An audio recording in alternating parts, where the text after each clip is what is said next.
అపర్ణ కోసం వెళ్లి గుండె పగిలి నిజం తెలుసుకున్న రాజ్. షాక్లో రుద్రాని, అనామిక, రాహుల్. ఆనందంలో కావ్య, కనకం, అప్పు, కళ్యాణ్. ఇంతకు ఏం జరిగింది? అసలు అపర్ణ కోసం వెళ్ళి గుండె పగిలి నిజం రాజ్ ఏం తెలుసుకున్నాడు? అసలేం జరిగిందనేది వీడియోలో చూసి తెలుసుకునేద్దాం. బ్రహ్మముడి అప్కమింగ్ ఎపిసోడ్స్లో ఏం జరగబోతుందో ముందుగా తెలుసుకోవాలి అనుకుంటే వీడియోని లైక్ చేయండి, ఛానల్ని సబ్స్క్రైబ్ చేసుకోండి, పక్కనే ఉన్న బెల్ సింబల్లో ఆల్ పై క్లిక్ చేయండి. ఎలా చేయడం వల్ల అందరికంటే ముందుగా చూడవచ్చు.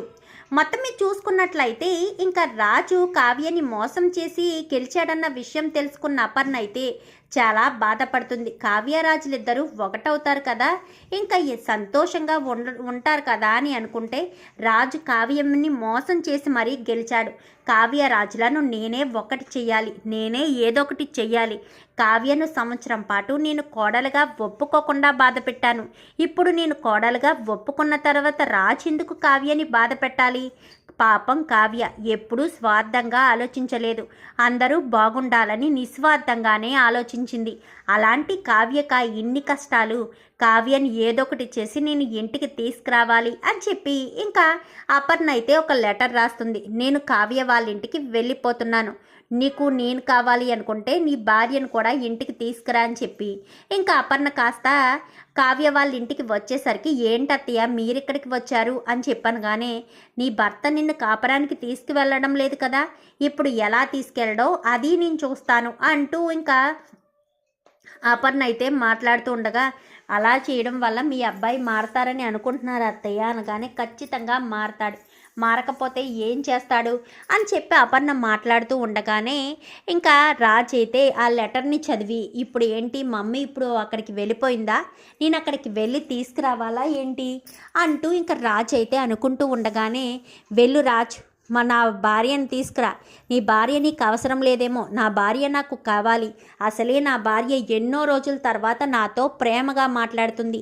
నాకు కావాల్సినవన్నీ చూస్తుంది, అలాంటిటప్పుడు నా భార్యని నేను ఎందుకు వదులుకుంటాను, అయినా నేను నీ ఎంత మూర్ఖుణ్ణి కాదు, నా భార్యని నేను వదులుకోలేను అని చెప్పి సుభాష్ అనేసరికి, ఇప్పుడు ఏంటి డాడీ, ఇప్పుడు నేను అక్కడికి వెళ్ళి ఆ కళావతికి క్షమాపణ చెప్పి తీసుకురావాలా ఏంటి అని చెప్పాను. కానీ అది నాకు తెలియదు, ముందు నా భార్యనైతే ఇంటికి తీసుకురా, లేదంటే నా భార్య కోసం నేనే వెళ్ళిపోతాను అంటూ ఇంకా సుభాష్ అనేసరికి, వద్దు డాడీ, నేనే వెళ్తాను, నేనే వెళ్ళి క్షమాపణ చెప్పి మరీ తీసుకొస్తాను, ఓకేనా, మీరిక్కడే ఉండండి అంటూ ఇంకా రాజ్ అయితే వెళ్తాడు.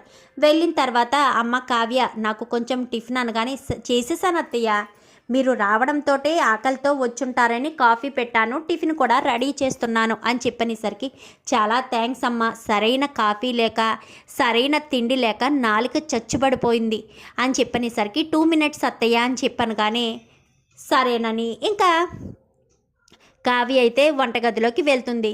ఏంటండి మీరు ఎలా వచ్చేసారు, నిజంగానే అల్లుడు గారు వస్తారంటారా అని చెప్పనేసరికి, ఎందుకు రాడు, తల్లి కోసమైనా ఖచ్చితంగా వస్తాడు అనగానే, అలా వచ్చినవాడు కావ్యని ఎందుకు తీసుకువెళ్తాడు కాపరానికి అని చెప్పాను. కానీ ఎందుకు తీసుకువెళ్ళడు, ఖచ్చితంగా తీసుకువెళ్తాడు, నువ్వు అలా చూస్తూ ఉండు కనుక ఏం జరుగుతుందో నీకే అర్థమవుతుంది అని చెప్పనేసరికి, కావ్య ఏంటి కాఫీ పెడతానని వంటగదిలోకి వెళ్ళి కావ్య ఇంకా రావడం లేదేంటి, వెళ్ళి కనకం వెళ్ళి చూడు అనగానే కనకం కాస్త అక్కడికి వెళ్తుంది. ఈలోపు రాజ్ కాస్త గుమ్మం దగ్గరికి వచ్చేసరికి, అమ్మ కావ్య అంటూ గట్టిగా కేక వేయడంతో ఇంకా రాజు గబా గబా వచ్చేస్తాడు లోపలికి.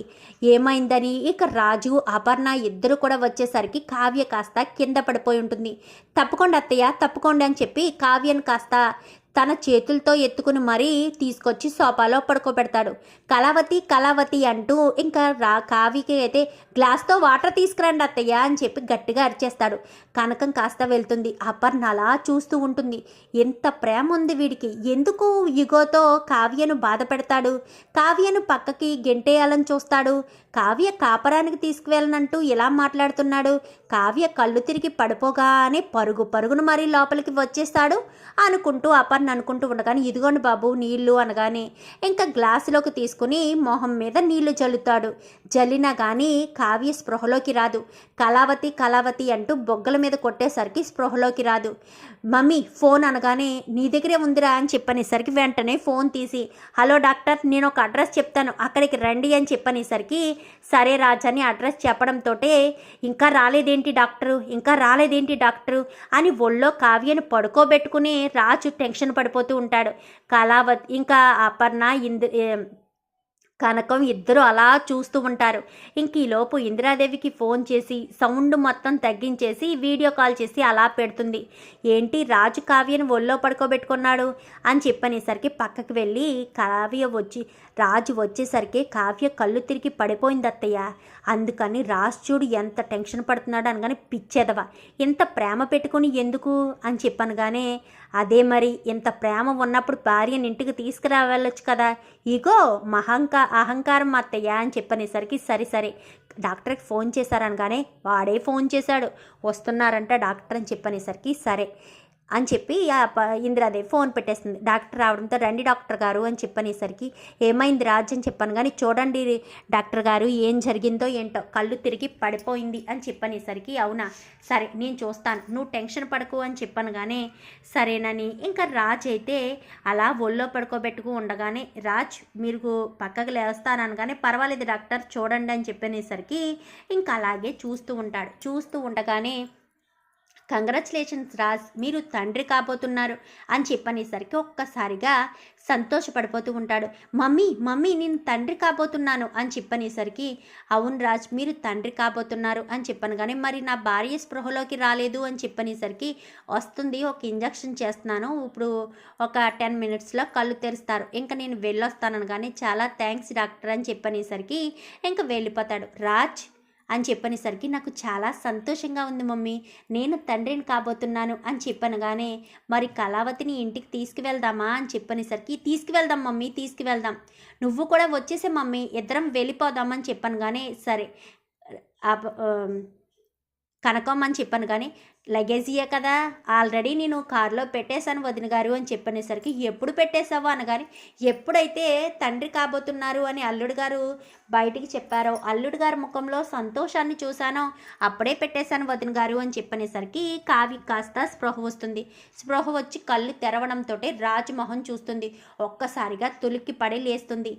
నాకేమైంది అనగాని ఏం కాలేదు కళావతి ఏం కాలేదు నువ్వు చాలా జాగ్రత్తగా ఉండాలి నువ్వు తల్లివి కాబోతున్నావు పద మన ఇంటికి వెళ్ళిపోదాం అనగానే ఇంకా అపర్ణ అయితే కళ్ళు సైగి చేసేసరికి ఏం మాట్లాడుతూ పద ఇంటికి వెళ్ళిపోదాం అనగానే వెళ్ళొస్తామమ్మా అని చెప్పాను కానీ వెళ్ళు మళ్ళీ నీ భర్తతోటే రా అని చెప్పాను కానీ సరే అని ఇంక ఈలోపు కృష్ణమూర్తి వచ్చేసరికి కృష్ణమూర్తికి కూడా చెప్పి వెళ్ళిపోతారు.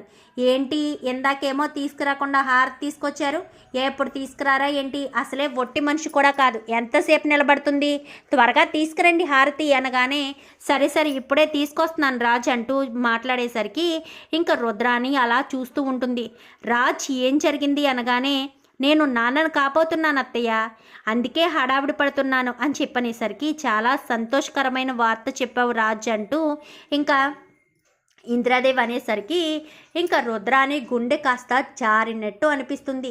రాజు ఏంటి వెళ్ళి తీసుకురావాలనుకున్నవాడు ఎంతో జాగ్రత్తగా తీసుకొస్తున్నాడు హారతులిమ్మంటున్నాడు భార్యని కాలు కూడా కందనివ్వకుండా మూసుకు వెళ్ళేటట్టే ఉన్నాడు అని చెప్పి రుద్రాని అయితే అనుకుంటుంది.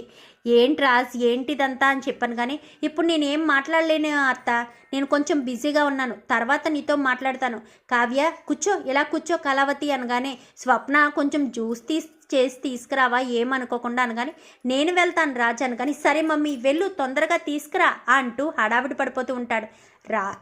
రాజ్ ఏం జరిగింది అనగానే ఉండు నానమ్మ అసలే కళావతి ఏమీ తినుండదు ఉదయం నుంచి అందుకే కళ్ళు తిరిగి పడిపోయింది జ్యూస్ తీసుకొచ్చి ఇచ్చిన తర్వాత తను కొంచెం కుదుట పడిన తర్వాత నేను మాట్లాడతాను కదా అప్పుడు చెప్తాను కొంచెం వెయిట్ చేయి నానమ్మ అని చెప్పాను కానీ అలాగే అని చెప్పి ఇంకా ఇందిరాదేవి అయితే అంటుంది ఇదిగో నాన్న జ్యూస్ అనగానే కళావతి తాగు నువ్వు తాగుతావా నన్ను తాగిపించమంటావా అనగానే పర్వాలేదు నేను తాగుతాను అని చెప్పి కావ్య అయితే తీసుకుని తాగిన తర్వాత ఇప్పుడు బాగానే ఉందా పద మన రూమ్లో రెస్ట్ తీసుకుంది కానీ ఇక్కడ ఎక్కువసేపు ఉండకూడదు ఊపిరి ఆడదు నీకు మళ్ళీ కడుపులో ఉన్న బిడ్డకు తేడా వస్తుంది అనగానే ఈ ప్రేమ అంతా కడుపులో ఉన్న బిడ్డ మీద నా మీద అనగానే అదేంటి కళావతి అలా మాట్లాడతావు కడుపులో ఉన్న బిడ్డ నీ కడుపులోనే కదా ఉన్నాడు నీ మీదే ప్రేమతోనే పద అని చెప్పి రాజు అయితే తీసుకువెళ్తాడు.